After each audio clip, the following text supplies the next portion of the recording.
ওই রবীন্দ্রনাথ ঠাকুরের একটা বিখ্যাত কবিতা আছে যে সুখ গেছে আছে আছে সুখের ছলনা, হৃদয়ে তোর প্রেম গেছে আছে প্রাণপণ মিছে আদর। তো ইন্টারিমের সাথে আমাদের সম্পর্ক হচ্ছে তার আমাদেরকে প্রচুর প্রাণপণ মিছে আদর করেছে, কিন্তু তার প্রেম ছিল আসলে বিএনপির সাথে, প্রেম ছিল অন্যান্য যে এস্টাবলিশমেন্টের যে বিভিন্ন পক্ষ তার সাথে। এটার অনেকগুলো নজির আমি দেখাতে পারবো, কিন্তু সেটা তো আজকে আলোচনার বিষয় না। ফলে আমাদেরকে সাইনবোর্ড হিসেবে ব্যবহার করে একটা প্রাণপণ মিথ্যা আদর করে প্রেম যার সাথে করা সেটা কিন্তু ইন্টারিম করেছে, এবং তার ফলো আপ এই যে আমরা বিশেষজ্ঞদের আলোচনার মধ্যে পাচ্ছি যে তাদের যে হিস্টোরিক টাস্ক ছিল এটা তারা করতে পারে নাই। শুধু সেটা না, তারা সেটা বুঝতেই পারে নাই, এটা হচ্ছে প্রবলেম। এখন যাই হোক, আমি খুব অল্প কথায় বলি যে আমি ইদানিং এই সমস্ত কঠিন আলোচনায় একটু হালকাভাবে শুরু করাটা ভালো। আপনারা একটা গল্পের কথা জানেন যে শিয়ালের কাছে মুরগি তার বাচ্চাদের বর্গা দেয় যেন শিয়াল তাকে এডুকেট করে। তা এখন মাঝে মাঝে যখন মা দেখতে যায় একই বাচ্চাকে বারবার দেখায়। হ্যাঁ, তো আমাদের যেটা মুশতাক ভাই বলছিলেন, আমাদের প্রবলেম হচ্ছে যে আমাদের গভর্নমেন্ট কিংবা সিস্টেম এটাও করতে পারছে না যে আস্থার জন্য জনগণকে যে একই বাচ্চাকে বারবার দেখাবে। অনেক বাচ্চা তো সে খেয়ে ফেলেছে, কিন্তু একই বাচ্চাকে যে বারবার দেখাবে এটাও কিন্তু সে দেখাতে পারছে না। অ্যান্ড এটাই হচ্ছে আমাদের এখনকার প্রবলেম।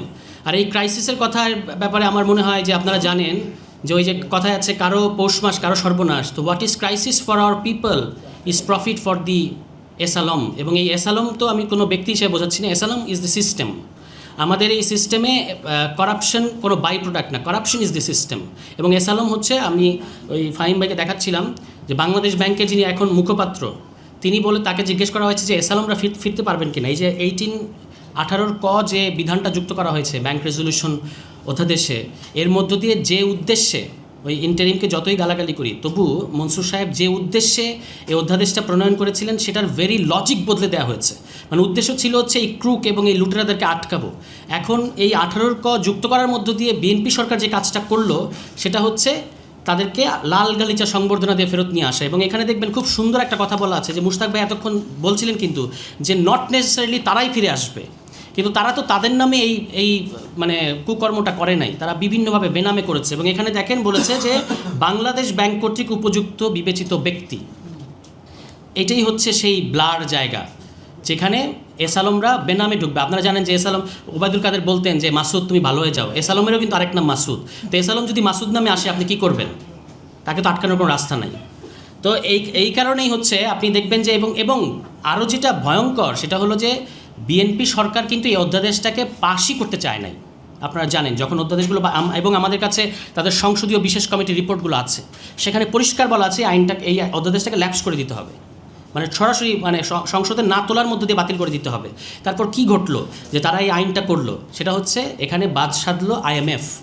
আপনারা জানেন যে আমাদের অর্থমন্ত্রী এবং ঋণ খেলাপি তো বলা যাবে না, এখন উনি সম্মানিত গভর্নর সহ যখন যে 14 সদস্যের একটা দল গেল IMF-এ, তখন তাদেরকে এই ব্যাপারেই প্রশ্ন করা হয়েছে যে আপনারা এই ব্যাংক রেজলিউশন অধ্যাদেশ প্রণয়ন প্রক্রিয়ার সাথে IMF এবং ওয়ার্ল্ড ব্যাংক খুব গভীরভাবে যুক্ত ছিল, ফলে তারা ইনস অ্যান্ড আউটস জানে। তারা জিজ্ঞেস করেছে যে আপনারা এটা বাতিল করে দিচ্ছেন কেন?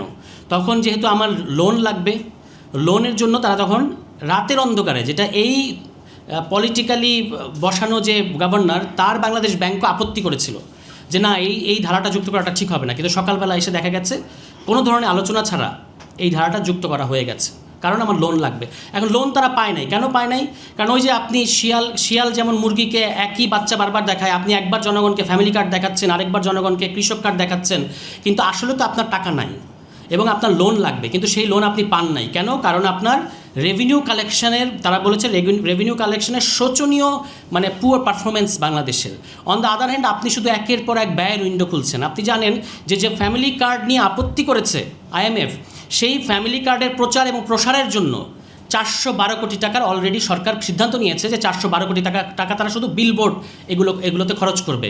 আমাদের মনে পড়ে গেল যে শেখ হাসিনাও তো আপনাদের চেয়ে ভালো ছিল। শেখ হাসিনা 100 কোটি টাকা বাজেট রেখেছিল মুজিব বর্ষে, আপনারা 412 কোটি টাকা শুধুমাত্র আপনাদের এই অ্যাডভার্টাইজমেন্টের জন্য করবেন। কৃষককে আপনারা কৃষক কার্ড দেবেন, অন দ্য আদার হ্যান্ড কৃষক ন্যায্য মূল্য পাচ্ছে না। মানে এটা একটা তামাশা ছাড়া আর কি, যে বছরে তাকে আপনি 2500 টাকার একটা সলিম বুঝ দিচ্ছেন, কিন্তু কৃষক আসলে যে আপনার ইশতেহারে বলা আছে যে ন্যায্য মূল্য দেবো আমরা কৃষককে, সেই কৃষককে আপনি তার উৎপাদন খরচের চেয়ে কম তার কাছ থেকে কিনছেন, চাল গম এবং ধান কিনছেন। তো তো এই ব্যাংক রেজলিউশন অধ্যাদেশের ব্যাপারে, ব্যাংক রেজলিউশন অধ্যাদেশটা বিএনপি সরকার প্রথমত করতে চায় না, কিন্তু আইএমএফের চাপে করেছে, কিন্তু আবার যেহেতু করতে বাধ্য হয়েছে এমন একটা ধারা এখানে যুক্ত করেছে যেন ওই এস আলম মাসুদ হয়ে ফিরতে পারে, আবার আসিব ফিরে ব্যাংকের তীরে। তো এস আলম যেন আবার ব্যাংকের তীরে ফিরে আসতে পারে মাসুদ নাম হয়ে, সেই ব্যবস্থা তারা করে দিয়েছে। এবং এস আলম হচ্ছে মানে এইটা বাই প্রোডাক্ট না এই এই এই সিস্টেমের, যেটা মুশতাক ভাই বলেছেন যে 95 জন ভালো 5 জন খারাপ, এস আলমই এই সিস্টেম। এস আলম আল্লাহ পাকের দরবারে জন্ম নিচ্ছে এবং বিএনপি সরকার এটা সেলিব্রেট করছে। এবং তার যে এত প্রেম, আপনারা দেখেছেন যে তাদের একজন অত্যন্ত ইনফ্লুয়েন্সিয়াল মিনিস্টার দেশে ফিরে এসে প্রথম যে গাড়িতে উঠেছেন সেটা হচ্ছে এস আলমের গাড়িতে।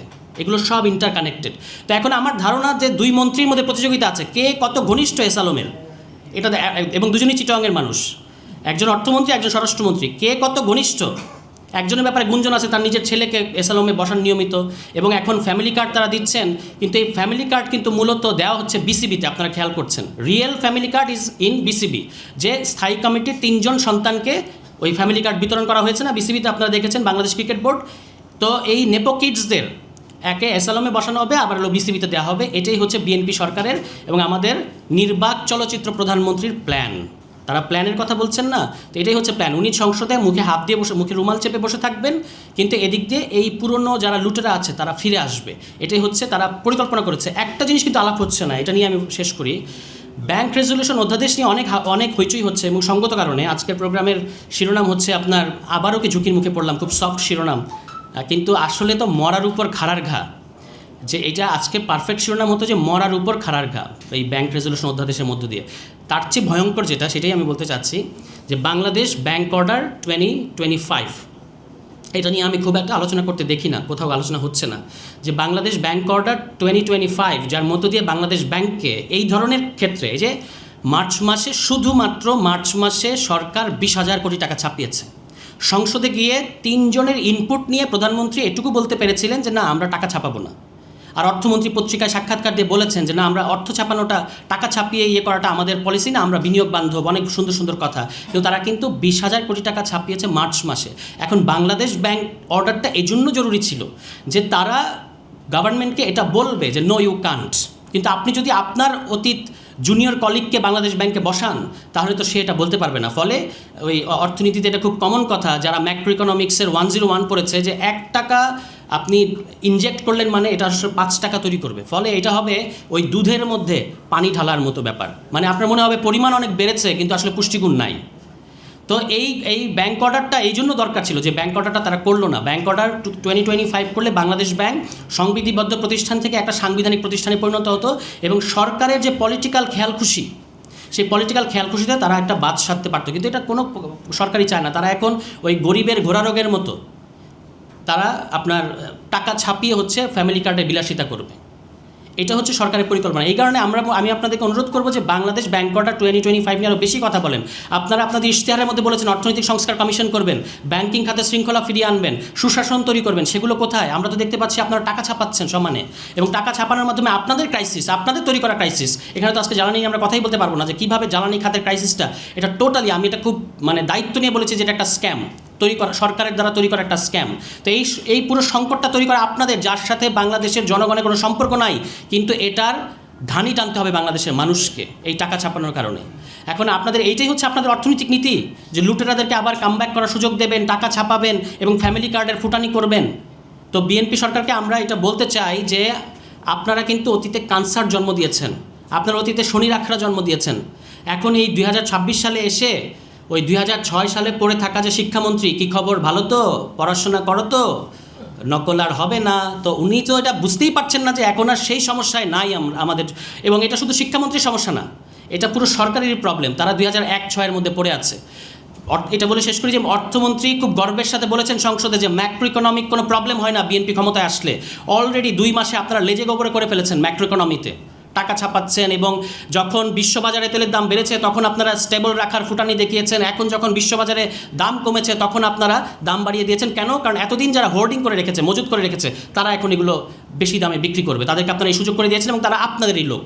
এইগুলো করার মধ্য দিয়ে, যেটা নাওমি ক্লেইন শক ডক্ট্রিন বইয়ের মধ্যে বলেছেন, যে যেটা আসলে ক্রাইসিস পিপলের জন্য সেটা হচ্ছে প্রফিট। এই যে এই ক্রুক পলিটিশিয়ান এবং ক্রুক যারা বিজনেসম্যান এবং তাদের যে সিন্ডিকেটের মধ্যে যারা আছে, তারা হাজার হাজার কোটি টাকা অলরেডি কিন্তু মানে মুনাফা করে ফেলেছে এই ক্রাইসিসের মধ্য দিয়ে। সবাই ভালো থাকবেন, আসসালামু আলাইকুম।